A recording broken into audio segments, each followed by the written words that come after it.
Essa é a nossa 7ª videoaula, num total de 16 aulas que serão gravadas ao longo desse curso de Direito do Trabalho. Na aula passada, falamos sobre algumas espécies de trabalhadores que não se confundem com o empregado. E com isso, finalizamos o tema empregado. Numa relação de emprego, nós temos duas figuras. A do empregado, que estudamos nas aulas anteriores, e a figura do empregador, também conhecido como empresário, patrão. É essa outra figura, o empregador, que nós dedicaremos a partir desse momento. Lousa. O artigo 2º da CLT traz o conceito de empregador, nos seguintes termos. Considera-se empregador a empresa, individual ou coletiva, que, assumindo os riscos da atividade econômica, admite, assalaria e dirige a prestação pessoal do serviço. Com base na leitura do artigo 2º da CLT, nós podemos observar algumas consequências da figura do empregador. A primeira é que, diferentemente do empregado, o empregador pode ser tanto pessoa física quanto pessoa jurídica. A segunda consequência é a denominada alteridade, ou seja, o empregador será aquele que irá assumir os riscos da atividade econômica. Por um lado, o empregador fará jus, terá direito aos lucros. Por outro, deverá suportar os prejuízos sozinho, caso haja. Não poderá o empregador, portanto, transferir os riscos da atividade para o empregado. Por fim, terceira observação quanto à figura do empregador é que será ele quem irá admitir, assalariar e dirigir a prestação pessoal do serviço. Ainda com relação à figura do empregador, temos que analisar 3 situações, quais sejam a ideia das pessoas equiparadas ao empregador, o que está previsto no parágrafo 1º do artigo 2º, a noção de grupo econômico e suas consequências, e, por último, a situação da sucessão de empregadores. Analisando essas 3 situações, encerramos a análise do tema empregador. Lousa. A primeira questão que vamos tratar é a figura do empregador por equiparação.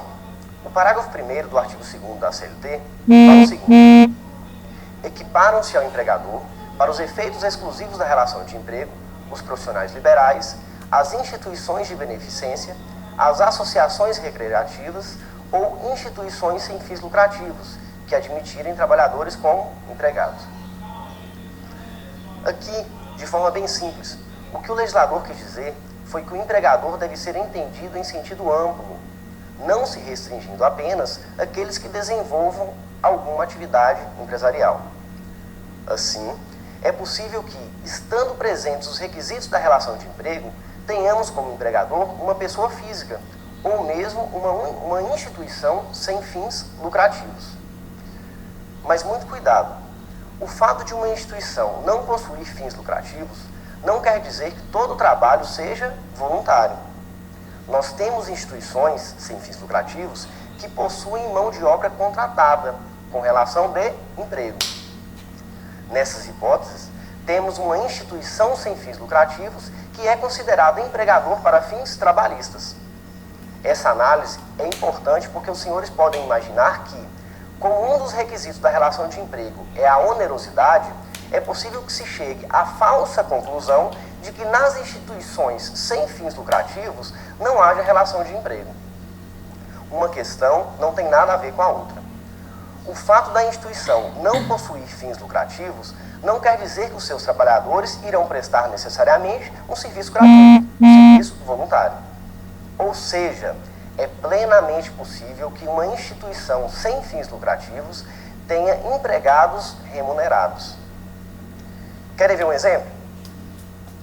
É muito comum que alguns hospitais sejam constituídos sob a forma de fundação, que nada mais é do que uma pessoa jurídica que não possui finalidade lucrativa. Nesses hospitais, com certeza, temos o trabalho voluntário. Nesses casos de trabalho voluntário, como vimos, não haverá relação de emprego, por faltar o requisito onerosidade. No entanto, nem todos que trabalham no hospital prestam serviços filantrópicos, serviços voluntários. a grande maioria dos médicos, enfermeiros, equipe administrativa trabalham com onerosidade, mediante salário. Nesses casos, teremos uma instituição sem fins lucrativos que irá figurar como empregador. Ok? Lousa. Próximo ponto. Grupo econômico. O que vem a ser um grupo econômico? A resposta na tela está no parágrafo 2º do artigo 2º da CLT. Vejamos. Sempre que uma ou mais empresas, tendo, embora cada uma delas personalidade jurídica própria, estiverem sob a direção, controle ou administração de outra, ou ainda quando, mesmo guardando cada uma sua autonomia, integrem grupo econômico, serão responsáveis solidariamente pelas obrigações decorrentes da relação de emprego. Grupo econômico, meus caros, ou grupo de empresas, é a situação em que temos duas ou mais empresas que estejam sob o comando único. O grupo de empresas é o empregador, e não apenas as pessoas jurídicas consideradas isoladamente. Para que haja grupo de empresas, além da necessidade de termos dois ou mais empregadores, é preciso ainda a demonstração de interesse integrado, efetiva comunhão de interesses e a atuação conjunta das empresas. As empresas devem ter um interesse comum. Esse é o requisito do grupo econômico, trazido recentemente pela reforma trabalhista e que está previsto no parágrafo 3º do artigo 2º da CLT. Exemplo de grupo de empresas. Lousa. Imagine que João resolva abrir uma determinada empresa no ramo da indústria farmacêutica. Com o tempo, abre uma outra empresa com o CNPJ distinto e no ramo da indústria automobilística. E, tempos depois, abre uma terceira empresa no ramo da indústria alimentícia. Temos aqui 3 empresas, cada uma com personalidade jurídica própria, mas que todas estão sob o comando de uma mesma pessoa, João, formando assim um grupo econômico. Temos aqui mais de 2 empresas com interesse integrado, com efetiva comunhão de objetivos e atuação conjunta entre essas empresas. Temos, portanto, um grupo econômico.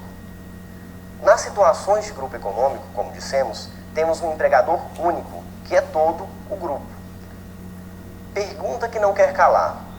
Qual a consequência disso para o trabalhador, para o empregado? Essa é a pergunta que devemos fazer. Na prática, senhores, isso é extremamente relevante, extremamente importante.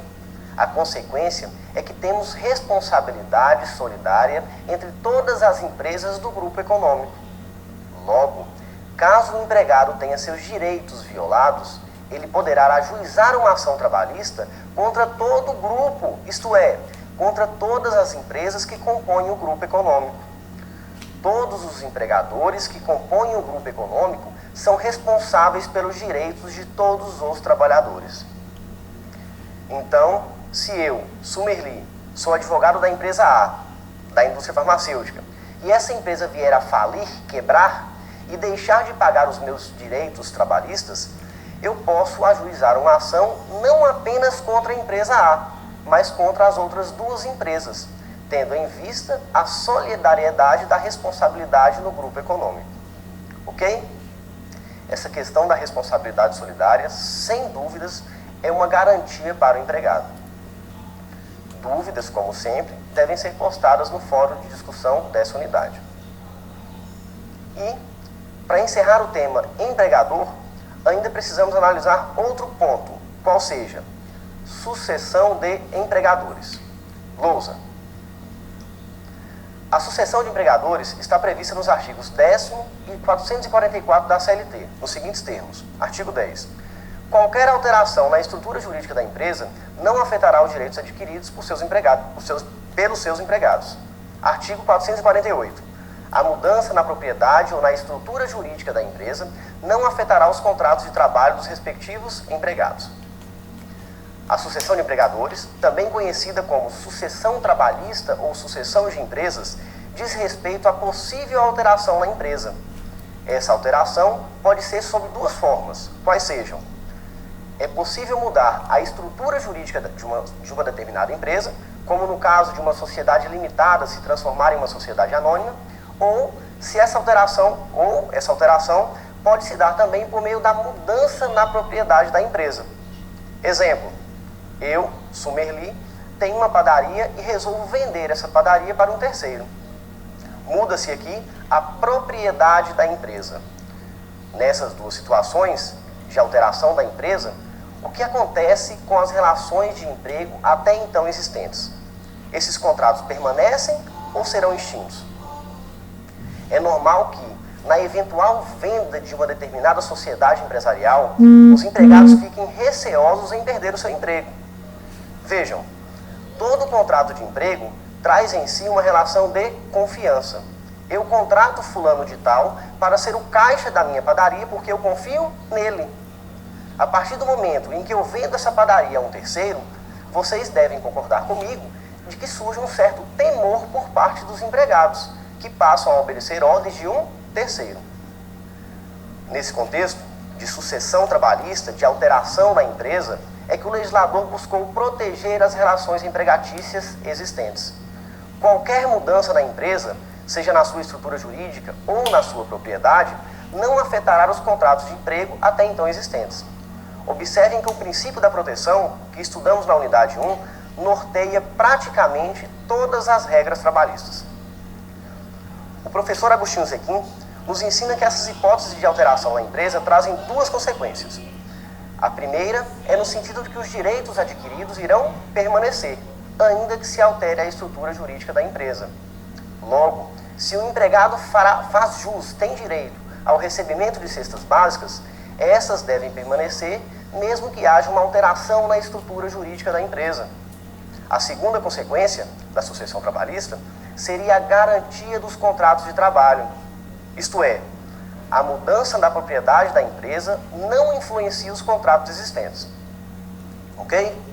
Sobre o tema empregador, é importante dizer que a reforma trabalhista de 2017 inseriu os artigos 10A e 448A na CLT. Esses artigos, meus caros, limitam a responsabilidade do sucedido, aquele que vendeu a empresa, por um determinado período de tempo. Ou seja, aquele que vendeu a empresa continua responsável por eventuais débitos trabalhistas por um certo período de tempo. Depois, com calma, leiam a íntegra desses dois artigos, 10A e 448A, todos da CLT. Por fim, para encerrar o tema empregador, é preciso dizer que ele, o empregador, detém o chamado poder de direção frente aos seus empregados. É o empregador quem dirige as atividades do empregado, nos termos do artigo 2º da CLT. Essa direção das atividades, presente em virtude do requisito obrigatório subordinação, é representada pelo poder de direção do empregado. Lousa. Esse poder de direção é subdividido em poder de organização, poder de controle e poder disciplinar. O poder de organização é o direito do empregador de organizar o seu empreendimento. Ele vai decidir, por exemplo, qual a atividade será desenvolvida, industrial, comercial, serviços, dentre tantas outras. Vai decidir o número de empregados necessários e a estrutura jurídica da empresa. O poder de controle, por sua vez, é o direito do empregador de fiscalizar as atividades dos seus empregados. Nesse ponto, a CLT traz diversas regras. Exemplo, é possível que seja feita uma revista no empregado ao final do expediente, mas essa revista, é claro, não pode ser abusiva, nem mesmo vexatória. Por fim, temos o poder disciplinar, que é um complemento do poder de direção. Assim, pelo poder de direção, como falamos, o empregador pode dar ordens na empresa. Se essas ordens não forem cumpridas, podem gerar penalidades aos empregados, nos termos da legislação. Essa possibilidade de aplicar penalidades é fruto do poder disciplinar do empregador. Senhores, dúvidas, vocês já sabem, devem ser postadas no fórum de discussão dessa unidade. Obrigado pela atenção e até o nosso próximo encontro.